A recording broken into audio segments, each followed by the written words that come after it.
सर्वमङ्गलमाङ्गल्ये शिवे सर्वार्थसाधिके शरण्ये त्र्यम्बके देवी नारायणी नमोऽस्तुते।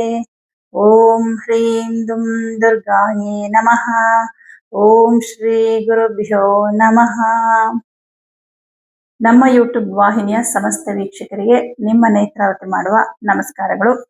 ವೀಕ್ಷಕರೇ, ಏಪ್ರಿಲ್ ಮೊದಲ ವಾರದಿಂದ ಆನ್ಲೈನ್ ಜ್ಯೋತಿಷ್ಯ ತರಗತಿ ಪ್ರಾರಂಭ ಆಗ್ತಾ ಇದೆ. ಯಾರಿಗೆಲ್ಲ ಆಸಕ್ತಿ ಇದೆಯೋ ಅವರು ಸ್ಕ್ರೀನ್ ಮೇಲೆ ಕಾಣಿಸ್ತಾ ಇರುವಂತಹ ನಂಬರ್ಗೆ ಕರೆ ಮಾಡಿ ಅಥವಾ ವಾಟ್ಸಪ್ ಮೆಸೇಜ್ ಮಾಡಿ. ಹಾಗೆ ಏಪ್ರಿಲ್ ತಿಂಗಳ ಮಾಸ ಭವಿಷ್ಯ ದ್ವಾದಶ ರಾಶಿಗಳಿಗೆ ಹೇಗಿದೆ ಅನ್ನೋದನ್ನ ಈಗ ನೋಡೋಣ. ಧನಸ್ಸು ರಾಶಿಯವರಿಗೆ ನಿಮ್ಮ ರಾಶ್ಯಾಧಿಪತಿ ಆದಂತಹ ಗುರುಗ್ರಹ ಸಪ್ತಮದಲ್ಲಿ ಕುತ್ಕೊಂಡು ನಿಮ್ಮ ರಾಶಿಯನ್ನ ನೋಡ್ತಾ ಇದ್ದಾನೆ. ಹಾಗಾಗಿ ಮನಸ್ಸು ತುಂಬಾ ನಿರಾಳವಾಗಿರುತ್ತೆ ಅಂತ ಹೇಳ್ಬೋದು. ಯಾಕಂದ್ರೆ ತೃತೀಯ ಭಾವದಲ್ಲಿ ರಾಹು ಕುಜ ಬಂದು ಸೇರ್ಕೊಂಡಾಗಿಂದ ಕಳೆದ 1.5 ತಿಂಗಳಿಂದ ಒಂದ್ ರೀತಿ ಭಯ, ಆತಂಕ, ಗೊಂದಲ ಇದೆಲ್ಲವೂ ಆಗ್ತಾ ಇತ್ತು. ಆದರೆ ಕುಜಗ್ರಹ 4ನೇ ಮನೆಗೆ ಹೋಗಿರೋದ್ರಿಂದ, ಅಂದ್ರೆ ಮೀನರಾಶಿಗೆ ಪ್ರವೇಶ ಮಾಡಿರೋದ್ರಿಂದ ಸ್ವಲ್ಪ ಈ ಗೊಂದಲ, ಆತಂಕ ಇದೆಲ್ಲ ಒಂಚೂರು ಕಮ್ಮಿ ಆಗುತ್ತೆ. ಆದ್ರೆ ಸಂಪೂರ್ಣವಾಗಿ ಅಂತಲ್ಲ, ಸ್ವಲ್ಪ ಮಟ್ಟಿಗೆ ಕಮ್ಮಿ ಆಗುತ್ತೆ. ನಿಮಗೆ ಧನಾಧಿಪತಿ ಆದಂತ ಶನಿಗ್ರಹ 4ಥ ಭಾವದಲ್ಲಿ ಸ್ಥಿತನಾಗಿರೋದ್ರಿಂದ ತಕ್ಕ ಮಟ್ಟಿಗೆ ಹಣಕಾಸಿನ ಅನುಕೂಲ ಇರುತ್ತೆ. ಯಾಕೆಂದ್ರೆ ನೋಡಿ, ಧನಸ್ಥಾನಾಧಿಪತಿಯಾದ ಶನಿಗ್ರಹ ಇರೋದು ಗುರುವಿನ ಮನೆ. ಈ ಗುರುವಿನ ದೃಷ್ಟಿ ನಿಮ್ಮ ರಾಶಿ ಮೇಲಿದೆ. ಹಾಗಾಗಿ ಒಂದ್ ರೀತಿಯಲ್ಲಿ ಶನಿಗ್ರಹ ನಿಮ್ಗೆ ತುಂಬಾ ಅಶುಭ ಫಲ ಕೊಡೋದಿಲ್ಲ. ಆದ್ರೆ 4ಥದಲ್ಲಿರೋದ್ರಿಂದ ಮನಸ್ಸಿಗೆ ನೆಮ್ಮದಿ ಇರೋದಿಲ್ಲ. ಯಾವುದೋ ಒಂದು ಕಾರಣಕ್ಕೆ ನೀವು ಚಿಂತೆ ಮಾಡುವಂಥದ್ದು, ಹಳೆಯ ವಿಚಾರಗಳು ನೆನ್ಪು ಮಾಡ್ಕೊಳ್ಳೋದು, ಈ ತರದ್ದೆಲ್ಲ ಸ್ವಲ್ಪ ಆಗ್ತಾ ಇರುತ್ತೆ.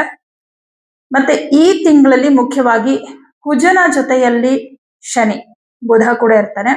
ತುಂಬಾ ನಕಾರಾತ್ಮಕವಾದ ಆಲೋಚನೆಗಳು, ಅಂದ್ರೆ ಕೆಲವರ ಬಗ್ಗೆ ನಿಮ್ಗಿದ್ದಂತಹ ಅಭಿಪ್ರಾಯಗಳು ದೂರವಾಗುತ್ತೆ. ಅಂದ್ರೆ ಕೆಲವ್ರನ್ನ ತುಂಬಾ ಒಳ್ಳೆಯವರು ಅನ್ಕೊಂಡಿದ್ರಿ, ಅವ್ರ ಬಗ್ಗೆ ಕೆಟ್ಟ ಅಭಿಪ್ರಾಯಗಳು ಬರೋದಕ್ಕೆ ಶುರುವಾಗುತ್ತೆ. ಅದು ಸರಿನಾ ತಪ್ಪೋ ಅನ್ನೋದಕ್ಕೆ ಸ್ವಲ್ಪ ದಿನ ವೇಟ್ ಮಾಡಿ. ಯಾಕಂದ್ರೆ ನಮ್ಗೆ ಕೆಲವೊಂದು ಟೈಮಲ್ಲಿ ಅನ್ಸಿದ್ದೆಲ್ಲ ಸತ್ಯ ಅಂತ ಅನ್ಕೊಂಡ್ಬಿಡ್ತೀವಿ.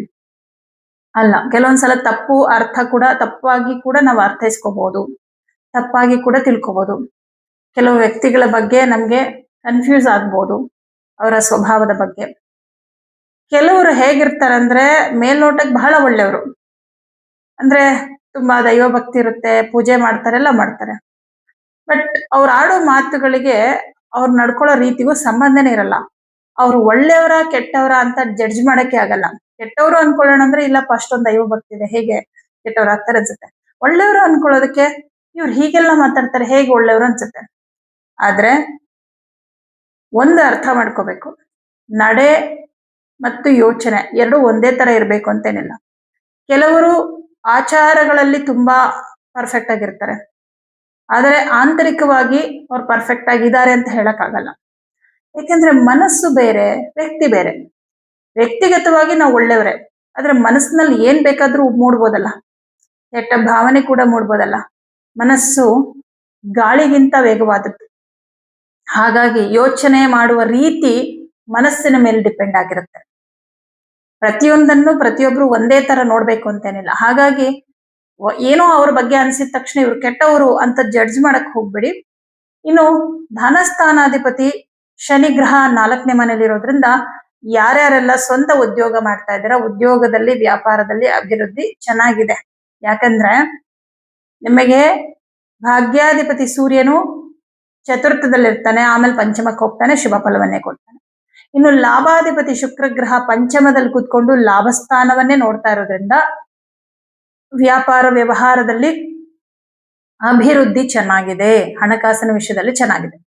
ಆದ್ರೆ ಪಾರ್ಟ್ನರ್ಶಿಪ್ ಅಲ್ಲಿ ಬಿಸ್ನೆಸ್ ಮಾಡೋರಿಗೆ ನಿಮಗೂ ನಿಮ್ಮ ಪಾರ್ಟ್ನರ್ಗೂ ಏನೋ ಮನಸ್ತಾಪ ಆಗುವ ಸಾಧ್ಯತೆ ಇದೆ. ಯಾಕೆಂದ್ರೆ ಸಪ್ತಮಾಧಿಪತಿ ಬುಧ ನೀಚನಾಗಿದ್ದಾನೆ, ಅವರ ಸ್ವಭಾವ ನಿಮ್ಗೆ ಹಿಡಿಸದೆ ಹೋಗ್ಬೋದು. ನೋಡಿ, ಆ ಬುಧನ ಜೊತೆನಲ್ಲಿ ಕುಜ, ಜಗಳ ಆಗ್ಬೋದು. ಕುಜನ ಜೊತೆನಲ್ಲಿ ಶನಿ, ನಿಮ್ಮ ಮಾತು ಅವ್ರಿಗೆ ಇಷ್ಟ ಆಗದೆ ಇರ್ಬೋದು, ವಾದ ವಿವಾದಗಳಾಗಬಹುದು, ಏನೋ ಒಂದು ಸಮಸ್ಯೆಗಳಾಗುವ ಸಾಧ್ಯತೆ ಇದೆ. ಏನೇ ನಿರ್ಧಾರ ತಗೊಳ್ಳೋದಾದ್ರೂ ಸ್ವಲ್ಪ ವೇಟ್ ಮಾಡಿ. 4ಥ ಭಾವದ ಶನಿ ದಶಮವನ್ನ ನೋಡ್ತಾ ಇದ್ದಾನೆ, ಅದು ನಿಮ್ಮ ಕೆಲಸಕ್ಕೆ ತೊಂದರೆ ಆಗ್ಬಿಡುತ್ತೆ. ನಿಮ್ಮ ಒಂದು ಎಮೋಷನಲ್ಲಿ ನೀವೇನ್ ಡಿಸಿಷನ್ ತಗೋತಿರೋ ಅದು ನಿಮ್ಮ ಉದ್ಯೋಗಕ್ಕೆ ಸಮಸ್ಯೆ ಆಗ್ಬಾರ್ದು. ಹಾಗಾಗಿ ಸ್ವಲ್ಪ ತಾಳ್ಮೆಯಿಂದ ಯಾವುದೇ ಒಂದು ನಿರ್ಧಾರವನ್ನು ತಗೊಳ್ಳೋದು ಸೂಕ್ತ. ಹಾಗೆ ತೃತೀಯ ಭಾವಾಧಿಪತಿ ಅಗೇನ್ ಶನಿ, ಅವನ ಜೊತೆನಲ್ಲಿ ಕುಜ, ಬುಧ ಮತ್ತು ರವಿ. ಸ್ನೇಹಿತರ ವಿಷಯದಲ್ಲೂ ಇದಾಗಬಹುದು. ಕೆಲವು ಸ್ನೇಹಿತರ ಬಗ್ಗೆ ನೀವು ತಪ್ಪಾಗಿ ತಿಳ್ಕೊಂಡು ಅವರ ಮಿಸ್ಟೇಕ್ಗಳನ್ನ ಹೇಳೋದ್ರ ಮೂಲಕ, ಮಿಸ್ಟೇಕ್ ಅಂತ ನೀವು ಅನ್ಕೊಂಡಿರ್ತೀರ, ಬಟ್ ಅವ್ರಿಗೇನೋ ಪರಿಸ್ಥಿತಿ ಚೆನ್ನಾಗಿರಲ್ಲ, ಅಥವಾ ನಿಮ್ ಜೊತೆ ಚೆನ್ನಾಗಿ ಮಾತಾಡ್ತಾ ಇಲ್ಲ ಸ್ವಲ್ಪ ದಿನದಿಂದ, ಅವ್ರದ್ದೇನೋ ಸಮಸ್ಯೆ ಇರ್ಬೋದು. ಬಟ್ ನೀವಾಗ ತಪ್ಪಾಗಿ ತಿಳ್ಕೊಂಡು ಅವ್ರ ಜೊತೆ ಮಾತ್ ಬಿಡೋದು ಇನ್ನೇನೋ ಆಗತ್ತೆ. ಸ್ವಲ್ಪ ಈ ವಿಷಯದಲ್ಲೂ ಅಷ್ಟೇ, ಯಾವ್ದನ್ನು ಅಷ್ಟೇ ಹಿಂಗೆ ಅಂತ ನಿರ್ಧಾರ ಮಾಡಕ್ ಹೋಗ್ಬೇಡಿ ಸದ್ಯದ ಪರಿಸ್ಥಿತಿಯಲ್ಲಿ. ಯಾಕಂದ್ರೆ ನೆಕ್ಸ್ಟ್ ಗುರುಬಲ ಹೋಗ್ತಾ ಇದೆ. ಅದ್ರ ಪರಿಣಾಮ ಏನಾಗತ್ತೆ ಅಂತಂದ್ರೆ ತಪ್ಪು ನಿರ್ಧಾರಗಳು ಇವತ್ತೇನ್ ತಗೋತೀರ, ಇದರ ರಿಸಲ್ಟ್ ನೆಕ್ಸ್ಟ್ ಬರುತ್ತೆ ನಿಮ್ಗೆ. ಹಾಗಾಗಿ ಯಾರನ್ನು ಕೂಡ ಸಂಬಂಧಗಳನ್ನ ಕಳ್ಕೊಬೇಡಿ. ಒಳ್ಳೆಯವರು, ನಿಮ್ಗೆ ಬಹಳ ವರ್ಷದಿಂದ ಮಿತ್ರರು, ಬಹಳ ವರ್ಷಗಳಿಂದ ಚೆನ್ನಾಗಿದ್ದಾರೆ ಅಂದ್ರೆ ಅವರಲ್ಲಿ ಒಳ್ಳೆತನ ಇರೋದಕ್ಕೆ ಬಹಳ ವರ್ಷಗಳಿಂದ ನಿಮ್ ಜೊತೆ ಅವ್ರ ಸ್ನೇಹ ಇಟ್ಕೊಂಡಿದ್ದಾರೆ. ಅವರಲ್ಲಿ ಕೆಟ್ಟತನ ಇದ್ರೆ ಅಷ್ಟು ವರ್ಷ ನಿಮ್ ಜೊತೆ ಸ್ನೇಹ ಉಳಿಯೋದೇ ಇಲ್ಲ. ಅಷ್ಟೇ, ಈಗ ಒಂದು 4-5 ತಿಂಗಳಷ್ಟೇ, ಆಮೇಲೆ ನಿಮ್ಗೆ ಬೇಡ ಅನ್ಸ್ಬಿಡ್ತಾರೆ, ಅವ್ರ ಗುಣ ನಿಮ್ಗೆ ಇಷ್ಟ ಆಗಲ್ಲ. ಹಾಗಾಗಿ ಸಣ್ಣ ಪುಟ್ಟ ಮಿಸ್ಟೇಕ್ಗಳನ್ನ ದೊಡ್ಡದ್ ಮಾಡಕ್ ಹೋಗ್ಬೇಡಿ. ಇನ್ನು ಪಂಚಮಾಧಿಪತಿಯಾದ ಕುಜಗ್ರಹ ಚತುರ್ಥದಲ್ಲಿ ಸ್ಥಿತನಾಗಿದ್ದಾನೆ. ಚತುರ್ಥದಲ್ಲಿ ಶುಕ್ರ ಇರ್ತಾನೆ. ವಿದ್ಯಾರ್ಥಿಗಳಿಗೆ ಚೆನ್ನಾಗಿದೆ, ಏನು ತೊಂದರೆ ಇಲ್ಲ. ಯಾಕಂದ್ರೆ ಕುಜನ ಜೊತೆ ಶನಿ ಇರೋದ್ರಿಂದ ಓದುವಂತ ಆಸಕ್ತಿ ಬರುತ್ತೆ. ಅಂದ್ರೆ ಕುಜ ಶನಿ ಸೇರಿದಾಗ ಅದು ಒಂಥರ ಹಾರ್ಡ್ ವರ್ಕ್ ಅಂತ ಹೇಳ್ಬೋದು. ತುಂಬಾ ಕಷ್ಟಪಟ್ಟು ಜಾಸ್ತಿ ಓದ್ಬೇಕು ಅನ್ನೋ ತರ. ಹಾಗೆ ಗುರು ದೃಷ್ಟಿ ಇರೋದ್ರಿಂದ ಓದುವುದರಲ್ಲಿ ಆಸಕ್ತಿ ಕೊಡುವಂತಹವನು ಗುರುಗ್ರಹ. ವಿದ್ಯಾರ್ಥಿಗಳಿಗೆ ಏನು ಸಮಸ್ಯೆ ಇಲ್ಲ. 6ನೇ ಮನೆ ಅಧಿಪತಿಯಾದಂತಹ ಶುಕ್ರ ಗ್ರಹ ಪಂಚಮದಲ್ಲಿದ್ದಾನೆ. ಜೊತೆಗೆ ಅವನು ನಿಮ್ಗೆ ಲಾಭಾಧಿಪತಿ ಕೂಡ ಆಗಿದ್ದಾನೆ. ಬೇರೆಯವರ ಕೈ ಕೆಳಗೆ ಕೆಲಸ ಮಾಡ್ತಕ್ಕಂಥವ್ರಿಗೆ ತುಂಬಾ ಚೆನ್ನಾಗಿದೆ. ಕೆಲಸದಲ್ಲಿ ಏನು ಪ್ರಾಬ್ಲಮ್ ಇಲ್ಲ. ಅದರಲ್ಲೂ 15ನೇ ತಾರೀಕು ಮೇಲಂತೂ ಇನ್ನೂ ಚೆನ್ನಾಗಿದೆ. ದಶಮಾಧಿಪತಿ ನೀಚನಾಗಿದ್ರು ಕೂಡ ದಶಮವನ್ನ ನೋಡ್ತಾ ಇದ್ದಾನೆ. ದಶಮ ಸ್ಥಾನವನ್ನು ಉಚ್ಚ ಸ್ಥಾನನೇ ಅಲ್ವಾ, ತನ್ನ ಉಚ್ಚ ಕ್ಷೇತ್ರವನ್ನ ನೋಡ್ತಾ ಇರೋದ್ರಿಂದ ಪ್ರೈವೇಟ್ ಜಾಬ್ ಅಲ್ಲಿ ಇರೋರಿಗೆ ತುಂಬಾ ಚೆನ್ನಾಗಿದೆ. ಏನೋ ಒಂದು ಅನುಕೂಲ ಆಗುವಂಥದ್ದು, ಸ್ವಲ್ಪ ಅಟ್ರಾಕ್ಟ್ ಮಾಡ್ತಿರಲ್ಲ ನಿಮ್ ಕೆಲಸದ ಮೂಲಕನೋ, ನಿಮ್ಮ ಮಾತಿನ ಮೂಲಕನೋ, ನಿಮ್ಮ ಟ್ಯಾಲೆಂಟ್ ಮೂಲಕನೋ ಎಲ್ಲರನ್ನ ಅಟ್ರಾಕ್ಟ್ ಮಾಡುವಂತಾಗತ್ತೆ. ತುಂಬಾ ಹಾರ್ಡ್ ವರ್ಕ್ ಮಾಡಿ ಕೆಲಸ ಮಾಡ್ತೀರ. ಶನಿ ಕುಜ ಸೇರಿದ್ರೇನೆ ತುಂಬಾ ಜವಾಬ್ದಾರಿ ತಗೊಳ್ಳುವಂಥದ್ದು. ಶನಿ ಕುಜ ರವಿ 3 ಗ್ರಹಗಳಿರ್ತಾರೆ. ತುಂಬಾ ಜವಾಬ್ದಾರಿ ತಗೊಂಡು ತುಂಬಾ ಕಷ್ಟಪಟ್ಟು ತುಂಬಾ ಕೆಲಸ ಮಾಡ್ತೀರಾ. ಬಟ್ ನೋಡಿ, ಅದರ ರಿಸಲ್ಟ್ 15ನೇ ತಾರೀಕು ಮೇಲೆ ರವಿ ಉಚ್ಚ ಸ್ಥಾನಕ್ಕೆ ಹೋದ್ಮೇಲೆ ನಿಮ್ಗೆ ಸಿಗುತ್ತೆ. ಏನು, ನಿಮಗೆ ಒಂದು ಸ್ಥಾನ, ಪ್ರಮೋಷನ್ ಆಗ್ಬೋದು, ಅಥವಾ ಹೊಗಳಿಕೆ, ನಿಮ್ಮ ಮೇಲಧಿಕಾರಿಗಳಿಂದ ಹೊಗಳಿಕೆ ಸಿಗುವಂಥದ್ದು, ಅಥವಾ ಉದ್ಯೋಗದ ಕ್ಷೇತ್ರದಲ್ಲಿ ನಿಮ್ಮನ್ನ ಗುರುತಿಸುವಂಥದ್ದು, ನಿಮ್ಮನ್ನು ಬೆಂಬಲಿಸುವಂಥದ್ದು. ಹೀಗೆ ಒಂದು ನಾನು ಎಷ್ಟು ಕಷ್ಟಪಟ್ಟಿದ್ದಕ್ಕೆ ನನ್ಗೊಂದು ಒಳ್ಳೆ ಗೌರವ ಸಿಕ್ತಲ್ಲಪ್ಪ ಅನ್ನೋ ಸಮಾಧಾನ ನಿಮಗ್ ತುಂಬಾ ಇರುತ್ತೆ. ಯಾಕಂದ್ರೆ ರವಿ ಅಂದ್ರೇನೆ ಆತ್ಮಗೌರವ. ಸಂಬಳದ ವಿಷಯದಲ್ಲಿ ಒಂಚೂರು ಕಮ್ಮಿ ಆದ್ರೂ ಆತ್ಮಗೌರವಕ್ಕೆ ಕೊರತೆ ಬರಬಾರ್ದು ಅಲ್ವಾ. ನೀವು ಕೆಲಸ ಮಾಡೋ ಸ್ಥಳದಲ್ಲಿ ನಿಮಗೆ ಆದ ಒಂದು ರೆಸ್ಪೆಕ್ಟ್ ಇರ್ಬೇಕು. ನೀವು ಯಾವ ಕೆಲಸ ಆದ್ರೂ ಮಾಡಿ, ಅಲ್ಲಿ ರೆಸ್ಪೆಕ್ಟ್ ಇರಬೇಕು. ಆವಾಗ ನಿಮ್ಗೆ ಆ ಕೆಲಸದ ಮೇಲೆ ಪ್ರೀತಿ ಬರುತ್ತೆ. ಕರೆಕ್ಟಾ? ಅಂತಹ ಒಂದು ರೆಸ್ಪೆಕ್ಟ್ ನಿಮ್ಗೆ ಸಿಗುವಂತದ್ದಾಗತ್ತೆ. ಇನ್ನು ಭಾಗ್ಯಾಧಿಪತಿಯಾದಂತಹ ರವಿಗ್ರಹ 14ನೇ ತಾರೀಕುವರೆಗೂ ಶನಿ ಜೊತೆಲಿರ್ತಾನೆ. ಈ ಏಪ್ರಿಲ್ 14ವರೆಗೂ ನಿಮ್ಮ ತಂದೆ ವಿಷಯದಲ್ಲಿ ಒಂದಿಷ್ಟು ಟೆನ್ಷನ್ ಇರುತ್ತೆ. ತಂದೆ ತಾಯಿ ಇಬ್ಬರ ವಿಷಯದಲ್ಲೂ, ಮೇನ್ ಆಗಿ ತಂದೆ ವಿಷಯದಲ್ಲಿ ಅವರ ವಿಚಾರದಲ್ಲಿ ಏನೋ ಚಿಂತೆ, ಅವರ ಆರೋಗ್ಯದಲ್ಲಿ ಏನೋ ಸಮಸ್ಯೆ, ಅಥವಾ ಅವ್ರ ವಿಷಯದಲ್ಲಿ ಏನೋ ಒಂದು ದುಃಖ, ಸಮಸ್ಯೆ, ಬೇಸರ ಇದೆಲ್ಲ ಇರುತ್ತೆ. 14ನೇ ತಾರೀಕಿನ ನಂತರ ಈ ಪ್ರಾಬ್ಲಮ್ ಸಾಲ್ವ್ ಆಗುತ್ತೆ. ಇದು ಒಂದು. ಎರಡನೇದಾಗಿ, ಪಿತ್ರಾರ್ಜಿತ ಆಸ್ತಿ ವಿಚಾರದಲ್ಲಿ ಏನಾದರೂ ಪ್ರಾಬ್ಲಮ್ಗಳಿದೆ ಅಂದ್ರೆ ಆ ಪ್ರಾಬ್ಲಮ್ ಈ ತಿಂಗಳಲ್ಲಿ ಜಾಸ್ತಿ ಆಗತ್ತೆ. 14ನೇ ತಾರೀಕು ನಂತರ ಸ್ವಲ್ಪ ಅದರ ಒಂದು ಪ್ರಭಾವ, ಅದರ ನೆಗೆಟಿವ್ ಕಡಿಮೆ ಆಗ್ತಾ ಹೋಗುತ್ತೆ. ಆದಷ್ಟು ಈ ಆಸ್ತಿ ವಿಚಾರದಲ್ಲಿ ಏನೇ ಪ್ರಾಬ್ಲಮ್ ಇದ್ರೂ ಕಾನೂನಾತ್ಮಕವಾಗಿ ಅದನ್ನ ಬಗೆಹರಿಸಿಕೊಳ್ಳುವಂತೆ ಪ್ರಯತ್ನ ಮಾಡಿ. ಮಾತುಕತೆಯಿಂದ ಪರಿಹಾರ ಆಗಲ್ಲ. ಯಾಕಂದ್ರೆ ನೆಕ್ಸ್ಟ್ ಗುರುಗ್ರಹ ಅಷ್ಟಮಕ್ಕೆ ಹೋಗ್ತಾ ಇದ್ದಾನೆ. ವಾಕ್ಸ್ಥಾನ ಅವನ ನೀಚ ಸ್ಥಾನ. ಏನು ನಿಮ್ಮ ಮಾತಿನ ಪ್ರಕಾರ ನಡೆಯೋದಿಲ್ಲ. ಅಷ್ಟಮದಲ್ಲಿ ಗುರು ಏನೋ ಒಂದು ಭಯದಿಂದನೋ ಅಥವಾ ಇನ್ನೇನೋ ತಿಳುವಳಿಕೆ ಇಲ್ಲದೆ ದಡ್ಡತನದಿಂದನೋ ನಿರ್ಧಾರಗಳನ್ನ ತಗೊಳ್ಳೋ ಹಾಗೆ ಮಾಡ್ಬಿಡ್ತಾನೆ. ಹಾಗಾಗಿ ಇಲ್ಲಿ ಶನಿ 4ನೇ ಮನೆಯಲ್ಲಿ ಇರೋದ್ರಿಂದ ಕಾನೂನಾತ್ಮಕವಾಗಿ ನೀವು ಇದನ್ನ ಸರಿ ಮಾಡ್ಕೊಳ್ಳೋ ಪ್ರಯತ್ನ ಮಾಡೋದು ಸೂಕ್ತ.